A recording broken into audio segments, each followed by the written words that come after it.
प्रेम से बोलिए नाग देवता की जय।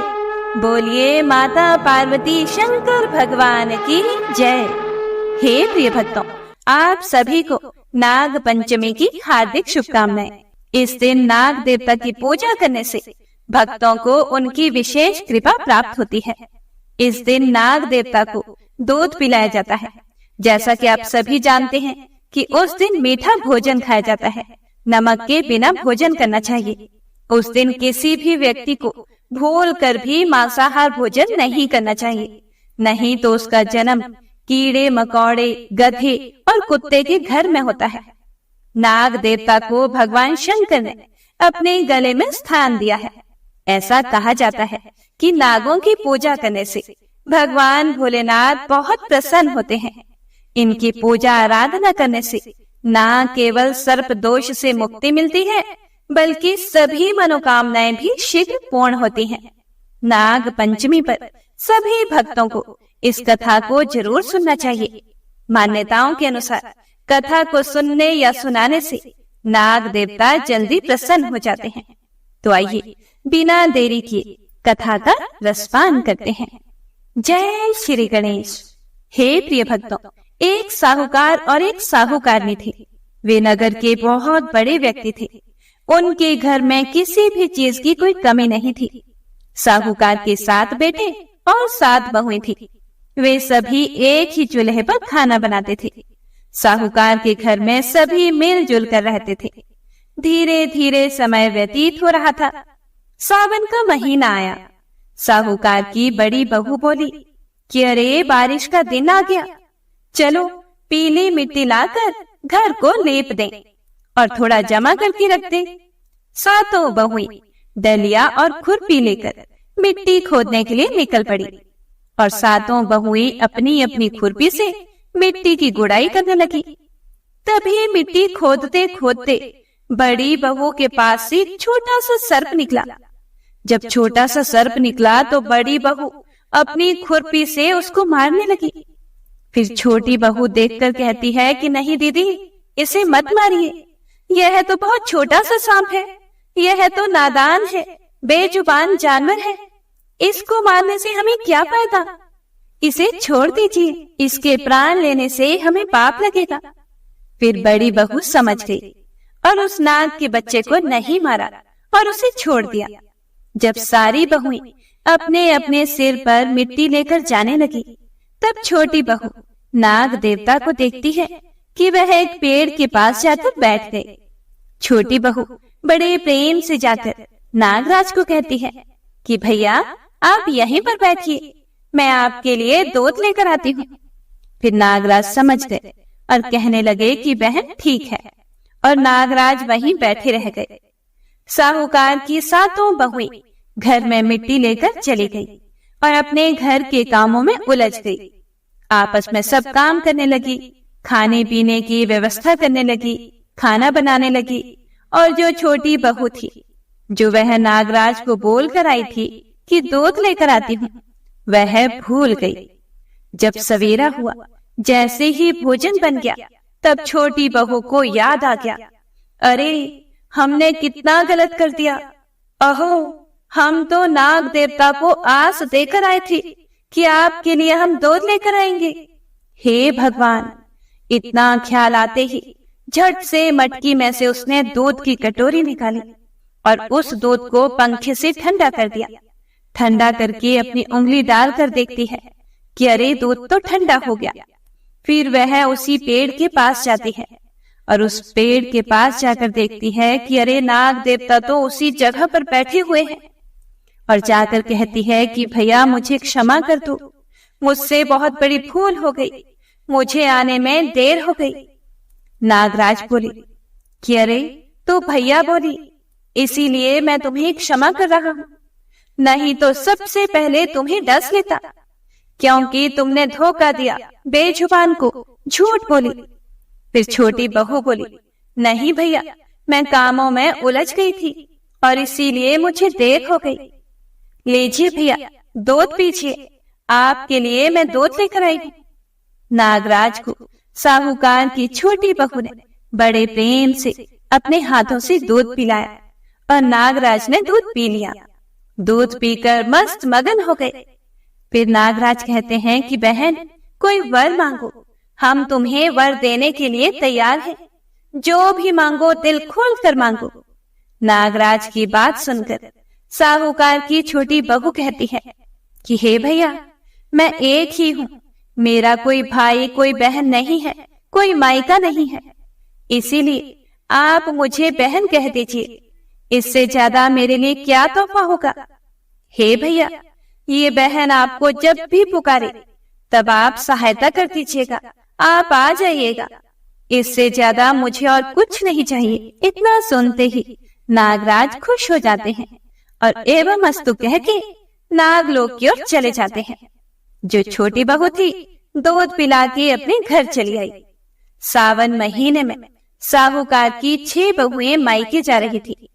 छोटी बहू का तो कोई मायका था नहीं। छोटी बहू कुछ नहीं बोल रही थी, चुपचाप अपने कामों में व्यस्त थी।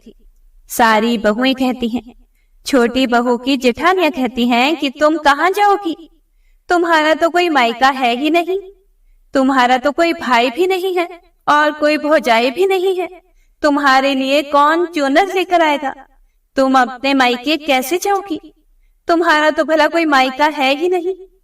बड़ी बहू की ये बातें सुनकर साहूकार की छोटी बहू ने अपने नाग देवता भाई को याद किया। नागराज भैया, आप कहाँ हैं? मुझे आपकी जरूरत है। भैया, मेरी सारी जेठानियां मायके जा रही हैं और मैं चुपचाप आंखों से आंसू गिरा रही हूँ। सबके मायके से चुन्नर आया है। भैया, मैं तो एक अभागन हूँ, मेरा तो कोई मायका नहीं, मेरे तो माता पिता भी नहीं है, मेरे तो भैया भाभी भी नहीं है, मैं तो अपने मायके से बिल्कुल अनाथ हूँ। यह सुनकर नागराज का ध्यान टूटा। अरे, मेरी बहन मुझे पुकार रही है। नागराज ने तनिक भी देर नहीं की और नागलोक से पृथ्वी पर आ गए और उन्होंने एक मनुष्य का रूप धारण करके बाजार से सुंदर सुंदर वस्त्र, हीरे जवाहरात, रुपए, पैसे लेकर साहूकार के घर चले गए और साहूकार के दरवाजे पर जाकर कहती है, क्या छोटी बहू का घर यही है? इतना सुनते ही सासू जो थी साहूकारनी कहती है कि हाँ जी, यही है, आप कौन हैं? नागराज बोला, मैं छोटी बहू का भाई हूँ। फिर साहूकारनी कहती है कि अरे, छोटी बहू का तो कोई भाई है ही नहीं, ये भाई कहाँ से आ गया? फिर नागराज बोले, आप नहीं जानते, जब मेरी बहन छोटी थी, जब बहन का जन्म हुआ था, तब उसी समय मैं परदेश चला गया था। आज बहुत समय के बाद वापस आया। तब मेरी माँ ने मुझसे कहा कि मेरी इकलौती बहन ससुराल में है, सावन का महीना है, कि क्या तुम अपनी बहन के लिए चुनर लेकर नहीं जाओगे? इसीलिए मैं आ गया हूँ। जो साहूकारनी थी उसने थैली हाथ में ले ली, फिर उसके भाई को अपने घर के अंदर लेकर गई और अंदर ले जाकर नाश्ता पानी करवाया। उसकी खूब आओ भगत की, खूब खातिरदारी की। फिर साहूकारनी छोटी बहू से बोली कि अरे बहू, तुम्हारा भाई आया है, देखो सोना चांदी हीरे जवाहरात लेकर आया है, तेरे लिए चुनर लेकर आया है, मेरे लिए भी लेकर आए हैं, बहुत अच्छी अच्छी चुनर है। नागराज कहते हैं कि माँ जी, मैं तो अपनी बहन को घर ले जाने आया हूँ, सावन का महीना है, क्या आप मेरी बहन को मेरे घर नहीं जाने दीजिएगा? साहूकारनी हंस कर बोली, अरे ऐसे कैसे, क्यों नहीं, आपकी बहन अवश्य जाएगी। और सासू इतना कहकर अंदर चली गई और छोटी बहू से बोली, अरे तुम्हारे भाई तुम्हें ले जाने के लिए आए हैं। तब तक बड़ी जेठानी कहती है कि ओहो, भाई तो है, हीरे जवाहरात सब कुछ लेकर आया है, एक सोने का झाड़ू भी दे देता, तब तो जानते कि उसका भाई बड़ा धनवाला है। नागराज यह सब बात सुन लेते हैं और तनिक भी देर किए बिना कहते हैं कि वो तो मैं साथ लेकर आया हूँ, सोने का झाड़ू तो मैंने अपनी बहन की सास के हाथ में पहले ही दे दिया था। 6 की 6 बहुएं सोने का झाड़ू को देखकर बहुत खुश हुई और अब साहूकारनी अपनी छोटी बहू को उसके मायके के लिए विदा कर देती है। फिर छोटी बहू अपने भाई के साथ मायके जाने के लिए तैयार हो गई, पर मन में दुविधा लगी हुई थी कि मेरा तो कोई भाई नहीं है, ये कौन हो सकते हैं? ये वही नागराज भैया हो सकते हैं। वह भाई बहन जब घर से कुछ ही दूर निकले तो कहते हैं कि बहन, तूने मुझे पहचाना? फिर छोटी बहू बोली, भैया हाँ, मैं पहचान चुकी हूँ, आप मेरे नाग देवता भैया हैं। फिर नागराज बोले कि हाँ बहन, मैं तुम्हारा वादा पूरा किया हूँ, चलो मेरे घर माँ ने तुम्हें बुलाया है।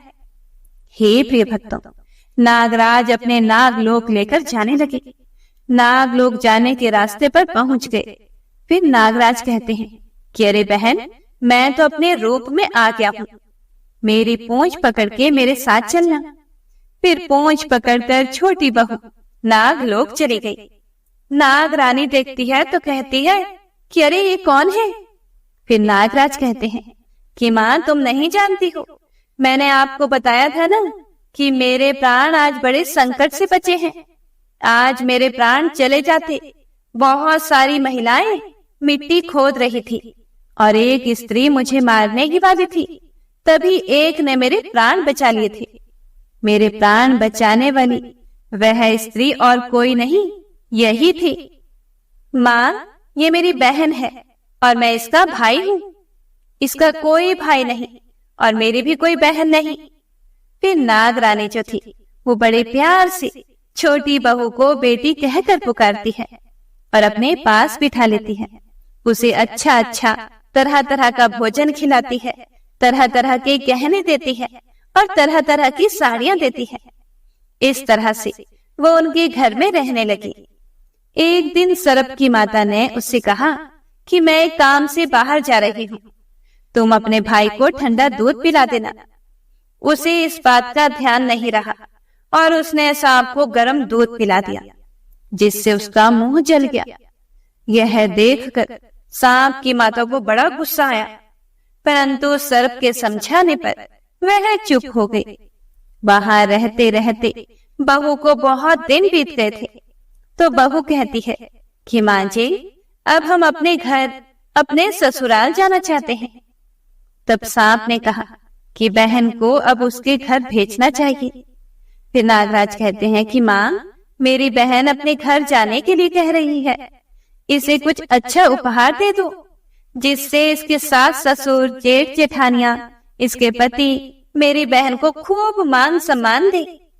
तब सर्प और उसकी माता ने उसे बहुत सा सोना, चांदी, जवाहरात, वस्त्र, भूषण आदि दिया। नागरानी कहती है कि हीरे और मणि का एक हार भी इसे देंगे, जिसे देखकर सभी लोग भौचक्के के रह जाएंगे। नागराज कहते हैं कि हाँ माँ, इससे बड़ा उपहार और नहीं हो सकता। फिर नागरानी और नागराज मिलकर मणि और हीरे का एक सुंदर सा हार बनाकर छोटी बहू को गले में पहना देते हैं। जब छोटी बहू ने नागमणि का हार पहना तो उसका बदन चमकने लगा, उसका चेहरा खूबसूरत लगने लगा। जब बहू अपना बदन देखती है तो कहती है, अहो, मेरा शरीर तो गहनों से बहुत सुंदर लग रहा है, हार से तो मेरा बदन बहुत चमक रहा है। फिर उसका भाई नागराज अपनी बहन को छोड़ने के लिए काफी दूर तक गया। उसके बाद बहन अपने आप अपने ससुराल अकेले गई। अब बहुत सारे कपड़े, बहुत सारे गहने लेकर छोटी बहू अपने ससुराल गई। जो 6 जेठानियां थी, उनको तो उनके मायके से इतना सब कुछ नहीं मिला था, और छोटी बहू को देखकर सभी हैरान रह गई। इतना ढेर सारा धन देखकर बड़ी बहुएं उससे जलने लगी और कहने लगी कि तेरा भाई तो बड़ा धनवान है। सांप ने छोटी बहू को जो हीरे मणियों का एक अद्भुत हार दिया था, उसकी प्रशंसा तो चारों तरफ फैल गई। हार की पूरे गांव में प्रशंसा होने लगी। अब साहूकार के घर में किसी भी चीज की कोई कमी नहीं रही। उस मणि के आने से, गले के हार में जो मणि थी, उसके आने से घर में धन संपत्ति का आवाहन होने लगा। घर में किसी चीज की कोई कमी नहीं रही। अब तो दिन दोगुनी रात चौगुनी धन संपत्ति बढ़ने लगी। धीरे धीरे समय बीतने लगा। गांव के लोग उसे देखने जाने लगे। अब छोटी बहू को मान सम्मान मिलने लगा। अब तो सभी नाग पंचमी को मानने लगे, नाग देवता को दूध पिलाने लगे। छोटी बहू और सभी गांव वाले भी नाग पंचमी का व्रत पूजा करने लगे। जो छोटी बहू थी, हर नाग पंचमी के दिन अपने भाई को दूध पिलाने लगी। धीरे धीरे समय बीता। उस हार की प्रशंसा राज्य की रानी ने भी सुनी और वो राजा से बोली, हे स्वामी, सेठ की छोटी बहू का हार मुझे चाहिए। राजा ने मंत्री को हुक्म दिया कि उससे वह हार तुरंत ही ले आओ। मंत्री ने सेठ जी से जाकर कहा कि महारानी जी छोटी बहू का हार पहनेंगी, वह हमें दे दो। सेठ जी ने डर के कारण छोटी बहू से हार लेकर उन्हें दे दिया। छोटी बहू को यह बात बहुत बुरी लगी। उसने अपने सांप भाई को याद किया और उससे प्रार्थना की कि हे भैया, रानी ने मुझसे हार छीन लिया है। आप कुछ ऐसा करो कि जैसे ही रानी उस हार को पहने वह सांप बन जाए, और जब वह मुझे लौटा दे तो वह हार हीरो और मणियों का हो जाए। सांप ने ठीक वैसा ही किया। जैसे ही रानी ने हार पहना वैसे ही वह सांप में बदल गया। यह देखकर रानी चीख पड़ी और डर गई। यह देखकर राजा ने सेठ के पास खबर भेजी कि छोटी बहू को तुरंत भेजो। सेठ जी स्वयं छोटी बहू को लेकर राजा के दरबार में उपस्थित हुए। राजा ने छोटी बहू से पूछा कि तुमने क्या जादू किया है, मैं तुम्हें दंड दूंगा। छोटी बहू बोली कि हे राजन, धृष्टता क्षमा कीजिए, ये हार ही ऐसा है कि मेरे गले में हीरों और मणियों का रहता है, और अगर इसे कोई और पहनता है तो ये उसके गले में सर्प बन जाता है। यह सुनकर राजा ने वह सर्प बना हार उसे देकर कहा कि अभी पहन कर दिखाओ। छोटी बहू ने जैसे ही उसे पहना वैसे ही हीरों मणियों का हो गया। यह देखकर राजा ने प्रसन्न होकर उसे बहुत सी मुद्राएं भी पुरस्कार में दी। छोटी बहू अपने हार सहित घर लौट आई। उसके धन को देखकर बड़ी बहू ने ईर्ष्या के कारण उसके पति को सिखाया कि छोटी बहू के पास इतना धन कहां से आया है। यह सुनकर उसके पति ने अपनी पत्नी को बुलाया और कहा कि ठीक ठीक बताओ, यह धन तुम्हारे पास कहां से आया। फिर छोटी बहू बोली, ये सारा धन और हार मेरा नाग भैया ने मुझे दिया है। नागलोक मेरा मायका है, नागराज मेरे भैया हैं। फिर छोटी बहू विनती करके कहती है कि हे भैया, आप कहाँ सोए हैं? आपकी बहन पर बहुत बड़ी विपत्ति आ गई है, अपनी बहन का कल्याण कीजिए। भैया, आप जल्दी से प्रकट होइए। नागराज अपने रूप में गरजता हुआ तुरंत वहां पर प्रकट हो गए। जब नागराज वहां प्रकट हुए तो वे सभी आश्चर्य में पड़ गए। उसी समय सर्प ने प्रकट होकर कहा, यदि मेरी धर्म बहन के आचरण पर किसी ने संदेह प्रकट किया तो मैं उसे खा जाऊंगा। फिर वे सभी कहते हैं कि हमें क्षमा कर दीजिए, हमसे गलती हो गई। फिर नागराज कहते हैं, मेरी बहन की ओर कोई भी आंख उठाकर मत देखना, क्योंकि ये हार मेरा दिया हुआ है और मैं नागलोक का नागराज हूँ और यह मेरी बहन है। यह सुनकर छोटी बहू का पति बहुत खुश हुआ और उनका खूब आदर सत्कार किया। फिर नागराज बोले कि आज के दिन से सब नाग पंचमी मनाइएगा। आज सावन मास कृष्ण पक्ष पंचमी तिथि है। आज सभी लोग नाग देवता को दूध पिलाइएगा। जीवन में कभी कोई दुख नहीं आएगा। नाग पंचमी पर मीठा भोजन कीजिएगा, शंकर भगवान का पूजन कीजिएगा। शंकर भगवान के शिवलिंग पर जो भी इस दिन बेलपत्र, दूध और मिश्री या तो गुड़ चढ़ाइएगा, उसे जन्मों जन्मांतर तक कभी भी कोई दुख नहीं आएगा। नागराज को जो भी गाय का दूध पिलाएंगे कभी उसे कोई दुख नहीं आएगा। मायके और ससुराल भरा रहेगा। नागराज सभी को आशीर्वाद दे दिए। उस दिन भी सावन मास का महीना कृष्ण पक्ष पंचमी तिथि थी। उसी दिन से सब लोग नाग पंचमी का व्रत रखने लगे और उसी दिन से नाग देवता का पूजन करने लगे। नागराज को दूध पिलाने लगे। जो साहूकार की छोटी बहू थी वह नागराज को दूध पिलाने लगी और नाग पंचमी व्रत करने लगी और साथ साथ में बहुएं भी नागराज को दूध पिलाने लगी और व्रत करने लगी। कहते हैं उसी दिन से नाग पंचमी का त्योहार मनाया जाता है और स्त्रियां सांप को भाई मानकर उसकी पूजा करती हैं। धीरे धीरे समय बीत गया। छोटी बहू को भाई मिल गया, उसको भौजाई, माता पिता सब मिल गए। भगवान ने उसे संतान भी दे दी। उसके बाद सभी परिवार वालों ने खुशी से अपना जीवन बिताया। हे भगवान, हे भोलेनाथ, हे नागराज, हे मैया पार्वती, हे नागरानी, जैसे छोटी बहू को सब कुछ दिया, मायका ससुराल सब भर दिया, संतान सुख दिया, उसी तरह सबको सब सुख देना। मायका ससुराल सब भर देना, संतान सुख देना, अन्न धन लक्ष्मी सब कुछ से भर देना। तो प्रेम से बोलिए नाग देवता की जय, शंकर भगवान की जय, बोलिए जगत जननी माता की जय। हे प्रिय भक्तों, तो आइए अब माता लक्ष्मी, विष्णु भगवान और गणेश जी की बड़ी ही पावन कथा को सुनते हैं। आज के दिन इस कथा को अवश्य ही सुनना चाहिए। पौराणिक कथा के अनुसार बहुत समय पहले की बात है।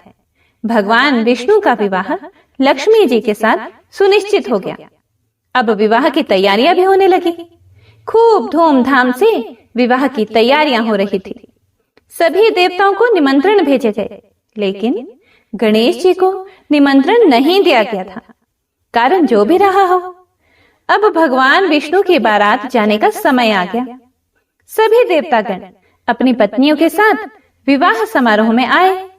सभी ने देखा कि गणेश जी कहीं दिखाई नहीं दे रहे हैं। तब वे सभी आपस में चर्चा करने लगे कि गणेश जी कहीं दिखाई नहीं दे रहे। क्या गणेश जी को न्योता नहीं भेजा गया, या स्वयं गणेश जी ही किसी कारण नाराज होकर विवाह में नहीं आए होंगे? आपस में वे सभी चर्चा करने लगे। सभी को इस बात पर आश्चर्य होने लगा। किसी को कोई जवाब नहीं मिला, तो तभी सभी ने सोचा कि क्यों ना भगवान विष्णु से ही इसका हम कारण पूछ लें। विष्णु भगवान से पूछने पर विष्णु भगवान ने कहा कि हमने गणेश जी के पिता भोलेनाथ महादेव को न्योता भेजा है। यदि गणेश जी अपने पिता के साथ आना चाहते हैं तो आ जाते, अलग से न्योता देने की आवश्यकता भी नहीं थी। दूसरी बात यह है कि उनको 1.25 मन मूंग, 1.25 मन चावल, 1.25 मन घी और 1.25 मन लड्डू का भोजन दिन भर के लिए चाहिए। यदि गणेश जी नहीं आएंगे तो कोई बात नहीं, दूसरे के घर जाकर इतना सारा खाना पीना अच्छी बात भी नहीं होता। अभी वे सभी यह चर्चा ही कर रहे थे कि किसी ने सुझाव दिया, यदि गणेश जी आ भी जाएं तो उनको द्वारपाल बनाकर बैठा देंगे कि आप घर का ध्यान रखना। आप तो चूहे पर बैठकर धीरे धीरे चलोगे तो बारात से बहुत पीछे रह जाओगे। यह सुझाव सबको पसंद भी आ गया, तो भगवान विष्णु ने अपनी सहमति दे दी। अब नारद भगवान को किसी तरह से गणेश जी को बुलाने के लिए भेजा गया। गणेश भगवान ने जैसे ही निमंत्रण सुना, वे जल्दी जल्दी भगवान विष्णु के विवाह में सम्मिलित होने के लिए आ गए।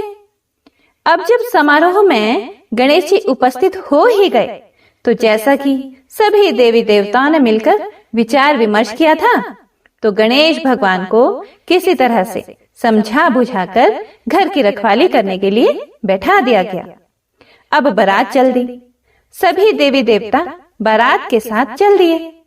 तब नारद जी ने देखा कि गणेश जी तो दरवाजे पर ही बैठे हुए हैं। तो वे गणेश जी के पास गए और उनसे रुकने का कारण पूछने लगे। नारद जी ने पूछा, क्या बात है गणेश जी, आप द्वार पर इस तरह से क्यों बैठे हो? विष्णु जी ने तो आपको अपने विवाह में सम्मिलित होने के लिए बुलाया था। वे आपको अपने साथ बारात में लेकर नहीं गए? कहीं ऐसा तो नहीं वह आपको अपने घर का द्वारपाल बनाकर यहाँ छोड़कर चले गए हो? गणेश भगवान को सारी बात समझ में आई, तो वह बहुत ही क्रोधित होकर कहने लगे, नारद जी, तब तो भगवान विष्णु ने मेरा बहुत बड़ा अपमान किया है। नारद मुनि तो सारा हाल जानते थे कि गणेश भगवान के बिना तो विष्णु भगवान की बारात आगे जा ही नहीं सकती थी। तब नारद जी गणेश भगवान को कहने लगे कि अगर आप अपनी मूषक सेना को आगे भेज दें तो वह रास्ता खोद देंगे, जिससे कि सभी वाहन धरती में धंस जाएंगे। तब तो विष्णु भगवान को आपको सम्मान पूर्वक अपनी बारात में बुलाना ही पड़ेगा। अब भला किस बात की देरी थी। अब तो गणेश जी ने अपनी मूषक सेना को जल्दी से आगे भेज दिया और सेना ने जमीन खोद दी। जब बारात वहां से निकली तो रथों के पहिए धरती में धंस गए। लाख कोशिश करने के बावजूद भी पहिए नहीं निकले। सभी ने अपने अपने उपाय किए, फिर भी पहिए तो निकल नहीं पाए बल्कि टूट गए। अब किसी की समझ में नहीं आ रहा था कि अब क्या किया जाए। तब नारद जी जो विष्णु भगवान की बारात में पहुंच चुके थे, उन्होंने कहा, आप लोगों ने गणेश जी का अपमान करके अच्छा नहीं किया। यदि उन्हें मनाकर लाया जाए तो आपका कार्य सिद्ध हो सकता है और यह संकट भी टल सकता है। तब शंकर भगवान ने अपने दूत नंदी को भेजा और नंदी ने किसी तरह से समझा बुझाकर गणेश जी को लेकर आए। तब गणेश जी का आदर सम्मान किया गया, उनकी पूजा की गई। तब कहीं जाकर रथ के पहिए निकले। पहिए तो निकल गए, लेकिन वह टूट फूट गए थे, तो उन्हें सुधारता कौन? पास के खेत में खाती मतलब कि किसान काम कर रहा था, तो उसे बुलाया गया। खाती अपना कोई भी कार्य प्रारंभ करने से पहले ओम श्री गणेशाय नमः कहता था, गणेश जी की वंदना करता था। अब जब सभी लोगों ने उससे निवेदन किया तो खाती ओम श्री गणेशाय नमः कहकर मन ही मन गणेश जी की वंदना करने लग गया और देखते ही देखते खाती ने सभी पहियों को ठीक कर दिया। पहियों को ठीक करने के बाद तब खाती कहने लगा, हे देवतागण, आपने सर्वप्रथम गणेश जी को नहीं मनाया होगा और ना उनकी पूजा की होगी, इसीलिए आप सभी के ऊपर यह संकट आया है। हम लोग तो मूर्ख और अज्ञानी हैं, फिर भी हम लोग सबसे पहले गणेश जी की पूजा करते हैं, उनका ध्यान करते हैं। लेकिन आप लोग तो देवतागण हैं, फिर भी आप गणेश जी को कैसे भूल गए?